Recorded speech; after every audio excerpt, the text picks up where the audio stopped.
The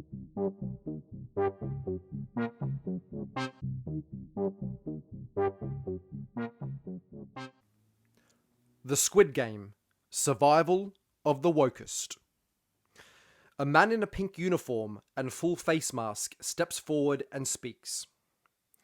I would like to welcome you all to the Squid Game: Survival of the Wokest. Everyone here will participate in 6 different games over 6 days. Those who win all 6 games will share in a handsome cash prize of $69 million. Now, please step forward and introduce yourselves. Player 1 speaks. Hi team, I'm an HR manager at Google. My pronouns are she, her. I believe discrimination of any kind is wrong, which is why our hiring policy favors members of non-white, disadvantaged, or minority groups. Player 2 speaks.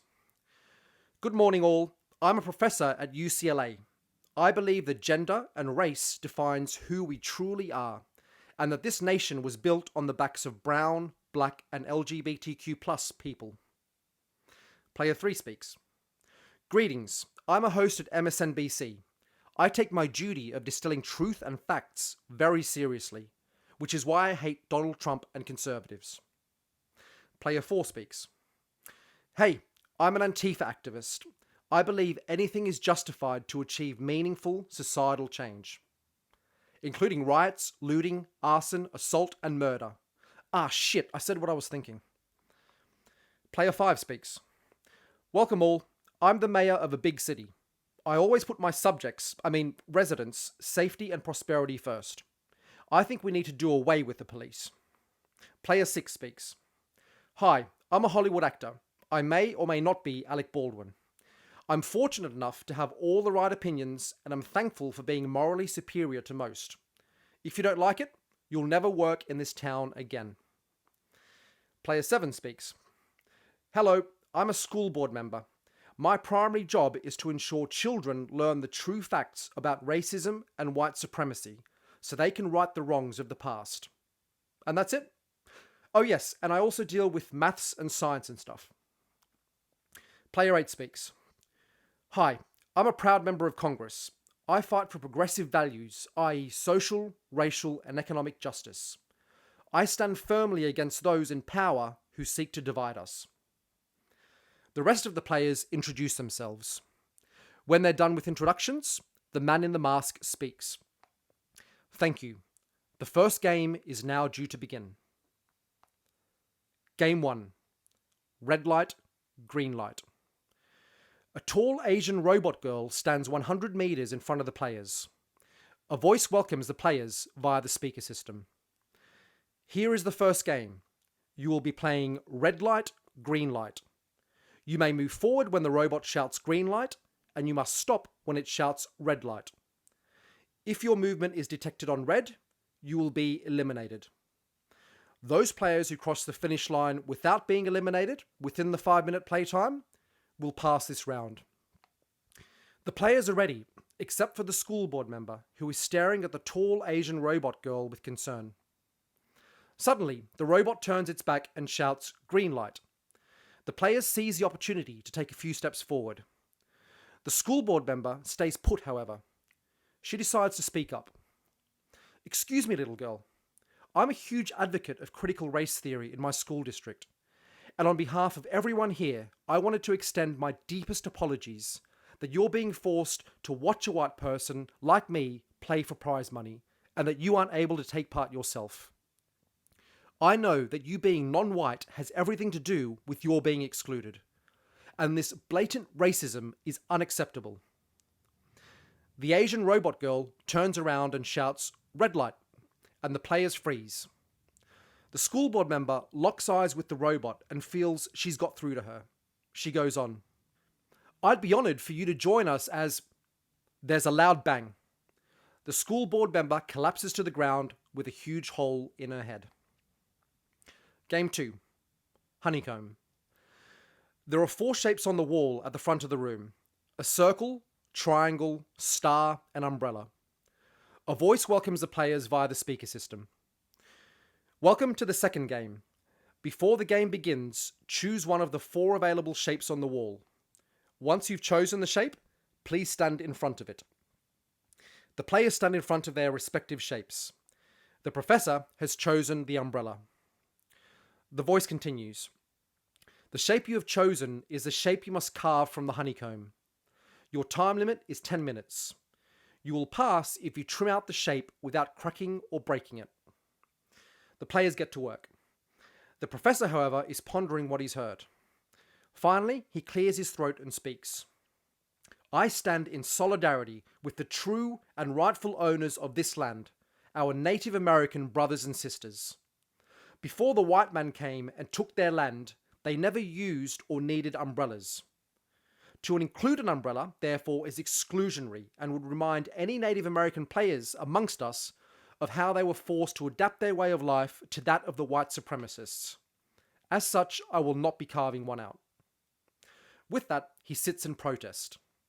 He is confident, though, that he's made his point persuasively, and the masked men have been convinced, just as his students would be. The timer counts down to 0. The players have carved out their shape successfully, except for the professor. He gets up to leave, proud of how he passed this test.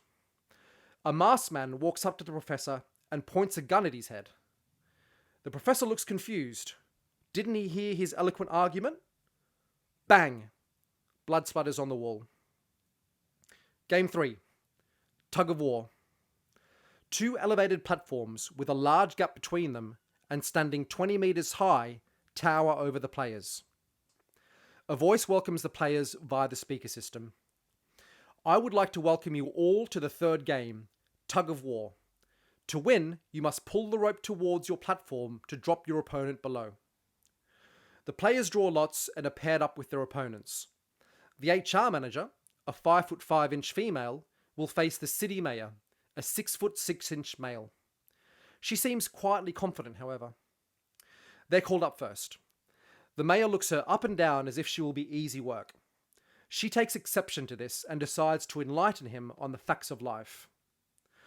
You do know that all genders are equal and that a female can do any job or task as good as a white male, or even better. I've been shattering the glass ceiling my whole life, and beating you in tug of war is just another ceiling to shatter. The mayor looks bemused. She snaps back at him. Beating you will be a piece of cake. Oh wait, can't say that. It could be discriminatory against non-cake eaters. She tries again. Beating you will be straightforward. Oh, that's discriminating in favour of straight people. She thinks about it. Beating you is on top of my to-do list. She's pleased with herself. They face off and the duel begins. The HR manager starts pulling as hard as she can. The mayor holds steady, exerting minimal effort. He figures he'll tire her out. The HR manager engages every fibre of her body as she pulls the rope. She's screeching as she does so. The mayor's seen enough and starts pulling in earnest, and the HR manager is instantly dragged several meters forward. He gives one final strong tug, and the HR manager flies over the edge and lands on the ground below with a thud, her body mangled and lifeless. Game 4. Marbles. The players walk into what looks like a makeshift traditional countryside village. A voice welcomes the players via the speaker system. Welcome to the 4th game. Players, please take a bag from the staff member in front of you. Each bag contains 10 marbles. In this game, using your set of 10 marbles, you will play the game of your choice with your partner. The player who manages to take all 10 marbles from their partner wins. The city mayor has paired up with the Antifa terrorist, and he feels the need to clear the air with him. Hey, I know the fascist right-wing media give you guys a bad rap, but you guys mean well, and you're standing up for what's right. I admire how you guys stay so calm and respectful when faced with attacks from racists, bigots, and homophobes. You're a great example of how to protest peacefully and with dignity. Just wanted to get that out of the way and say, you got my full respect. The Antifa terrorist responds, Hey, totally man, that's all we want, justice. Someone needs to stand up to the fascists. I respect you too, man. He extends his arms to hug the mayor. The mayor seems touched by this gesture and they hug. As they're hugging, the Antifa terrorist sticks a sharp object into the left side of the mayor, right by his heart. The mayor's eyes widen and his face turns pale. The Antifa terrorist pulls out the sharp object and drops it in the bushes next to them. As he does so, the mayor begins to lose consciousness and utters in a barely audible voice, "Call the police," before collapsing headfirst to the ground. The Antifa terrorist grabs the mayor's marbles and shows them to the masked man to indicate he's won the game. The masked man hesitates, however. He looks at the dead mayor, then at the terrorist, before noticing blood on the terrorist's right hand. When he sees the blood leaking from the mayor, he realizes what has happened. The rules of the game were broken. He points his gun and pulls the trigger. The Antifa terrorist flops down in a heap next to the mayor. Game 5. Glass Stepping Stones. The players walk into a room with 8 mannequins in front of them. Each mannequin has a numbered vest on it. A voice welcomes the players via the speaker system. "Welcome to the 5th game. Please choose one of the mannequins you see before you. Once you've chosen, take the corresponding numbered vest. The vests are numbered 1 to 8. After some uncertainty and to and froing, the players pick their vests. The member of Congress has instinctively picked number 1. The players are led to a massive room with elaborate lighting and 2 glass walkways running the length of the room. The walkways are roughly 20 meters above ground level. The voice continues. For this game, players must cross the glass bridge within 16 minutes. The stepping stones in front of you are made of 2 types of glass. One will be tempered glass, and the other normal glass. The tempered glass stepping stone is strong enough to hold 2 people. However, the normal glass will break even if just one person stands on it. You will guess which of the 2 types of glass the stepping stones are made of, and only step on those. You may then cross over to the other side safely. The number on your vest is the order in which you will be playing the game. The member of Congress, who is number 1, must go first. She looks around at the other players and notices a black person is numbered last. She speaks up. Has no one noticed the injustice here? You don't find it odd that numbers 1 to 7 are white people and that the only black person amongst us is last at number 8? How did this happen? We need to right the wrongs of history, not perpetuate them, and that means that black people should go first, no more being last in line. The black person jumps in. Nah, I'm all good. Let's just get started. It's your turn to go, so make your move. He looks up at the timer that's already started ticking. The member of Congress responds. Listen, I know you've been so oppressed your whole life that you think you deserve to be last in line, but you don't. You deserve to be where I am, at the front. I'm willing to change spots with you because nothing changes for you and other black people unless people like me step up and do something about it. Change starts here. The other players are getting impatient. The timer is ticking down and the member of Congress hasn't moved yet. They shout at her to take her first step. She replies, I can't go first knowing that our black community will get left behind. The black man has had enough and grabs the member of Congress and throws her on the first glass stepping stone to the left. There is silence. Then the sound of glass cracking. The member of Congress screams as she plummets to the ground below. Game 6. Squid Game. Only 2 players remain. The Hollywood actor, who may or may not be Alec Baldwin, and the MSNBC host. A voice welcomes the players via the speaker system. For the final game, you'll both be playing Squid Game. Let me explain the rules. 1.